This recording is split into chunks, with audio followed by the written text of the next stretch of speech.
All right, hello everybody. Welcome to your CYU Unions and Reformers. So what you'll be doing for this is dragging and dropping the correct terms and ideas into their correct locations.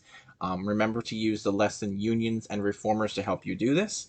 So you have your first table here, company actions against unions, and then union actions against companies. So I want you to think about how did each side take action against each other? What did companies do to try to stop unions? What did unions do to try to stop companies or demand changes from companies? And then your box here, demands by unions. What were some of the changes or areas that unions wanted to see improved or reformed?